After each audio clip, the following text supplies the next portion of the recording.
Once upon a time, there was a king and a queen, and they had everything their hearts desired.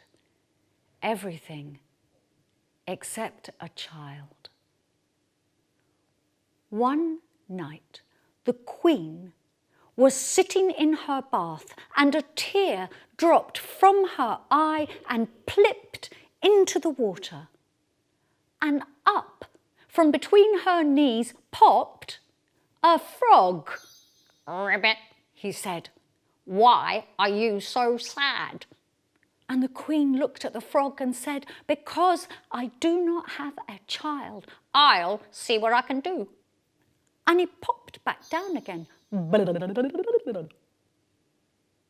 from that day, the queen felt her belly begin to grow.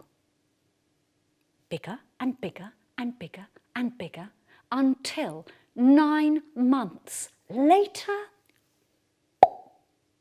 out came a baby girl. And the king was delighted, and the queen was delighted, and everyone in the palace was delighted. "Let us have a party," said the king, "and everyone will be invited." And the king drew up a great list. And on the day, there was the king and the queen in their thrones. There was the baby in its crib. There were the lords and the ladies in the throne room. And then the king said, rubbing his hands together with glee, "Open the doors." And the doors to the throne room were opened. And in came the fairies from the meadows, the forest, the gardens, the fields, the rivers. In they came to bless the baby. They all stood round the crib. One said, "Let her sing like a lark. May she dance with feet that never tire. May she love, may she be loved."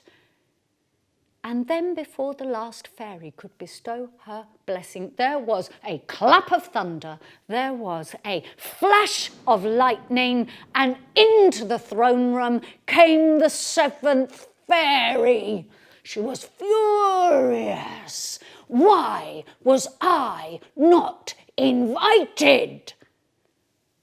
And the king said, "Well, sorry about that. I think, why was I not invited?" Then she went and stood by the crib, and she got out a long bony finger, and she poked the bony finger at the baby in the crib, and she said, "May she grow up, but on her 15th birthday she will prick her finger on a spindle, and she will die." And then there was a rumble of thunder, and then there was a flash of lightning, and then there was a puff of smoke, and she was gone.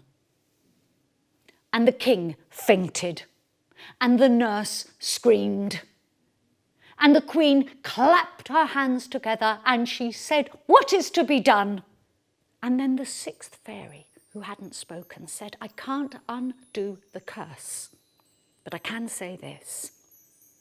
She will not die. When she pricks her finger, she will fall into a deep sleep, and everyone in the palace will sleep too for 100 years. And everyone in the palace with her. So when she wakes, she'll see familiar faces." And from that day the king went round.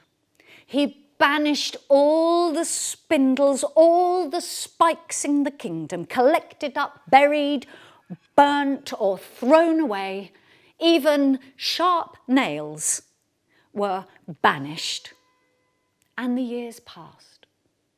And the years passed, and the years passed. Had everyone forgotten? But on her 15th birthday, the king and queen They'd gone out hunting. They left her alone. The princess wandered through the palace. She found a staircase she hadn't seen before. Up the spiral staircase she went, and at the top there was a door, and in the door there was a lock, and in the lock there was a key, and she turned it. And in the little room beyond, there was an old lady, there was a spinning wheel. The princess had never seen the like before. She said, "Oh, can I try?" And the old woman laughed. Maybe the old woman was the seventh fairy. And she said, "Here, my dear, take it. See if you dare." And the princess reached for the spindle, and as she touched it, ow! She pricked her finger. There was a spot of bright blood, and it fell to the ground. Her head span, her knees went weak. She swooned, she fainted, she fell. And those who hadn't fallen asleep, they came, they lifted her up, they took her to her chamber. But everyone in the palace yawned and stretched and felt their eyes grow heavy. The horses in the stables slept. The dogs in the yard slept. The flies that crawled up the wall stopped. The fat that fell from the chicken on the spit paused mid-air. The flames ceased to lick their way up to the meat. The cook paused as she was about to box the ears of the scullery boy. The king and the queen, they all slept. And around the palace there grew a great thorny forest. Years passed. People tried to make their way through that brambly forest, but the thorns were so sharp. The thorns caught in their clothes and trapped them there. 100 years passed, and a young man was coming through the kingdom, and an old man stopped him and said, "Do you want to hear a story?" And he told the story of the princess sleeping in the palace, and the young man said, "I fancy I could try my luck." And the old man said, "You be careful. The thorns are sharp in there." But the young man turned and he stepped towards the forest, and it was time. As he stepped towards the forest, the brambles drew back.